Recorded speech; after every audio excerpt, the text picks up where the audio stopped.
ఎలా ఉంది సార్? ఎలా ఉంది బ్రదర్? ఎలా ఉంది సార్ మూవీ? ఎలా ఉంది సార్? ఎలా ఉంది? చాలా బాగుంది. ఎలా ఉంది సార్? బాగుంది. ఎలా ఉందమ్మా?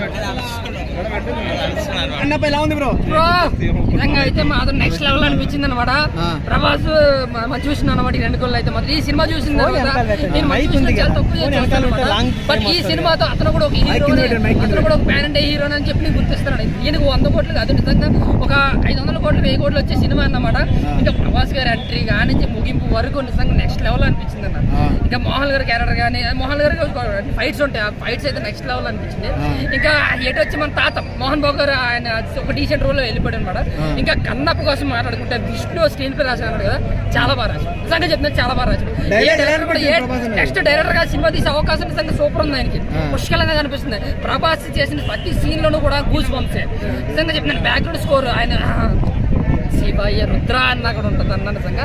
కాబట్టి అక్షయ్ కుమార్ గారితో కొంచెం గెటప్ సెట్ కాలేదన్న, ఒక్కటే మైనస్. బట్ మిగతాదంతా కూడా మిగతా క్యారెక్టర్ కదా మోహన్ ఈ దెబ్బతో ప్యాన్ ఇండియా స్టార్ అవుతాడా విష్ణు? అయిపోయాడు. ఇంకా పక్క 500 కోట్ల సినిమా అన్న ఇది. ప్రభాస్ గారిని పెట్టి 100 కోట్లు వస్తాయి. ప్రభాస్ గారు ఉన్నారు కాబట్టి 500 కోట్లు వస్తాయి.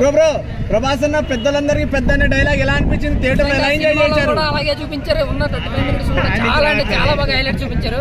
వరకు చూసుకుంటే కన్నప్ప మూవీ ప్రభాస్ గారి వల్ల కదా, మంచి విష్ణు వల్ల కూడా block buster movie.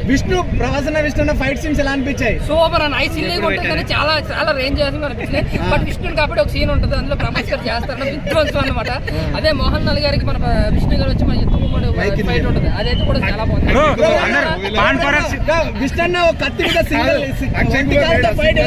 Akshay Kumar గారు శివుడు అన్న, ఆయన అలా కూర్చొని ఏమంటే సినిమాలో. సో శివుడు గాని గారు కూడా చాలా బాగా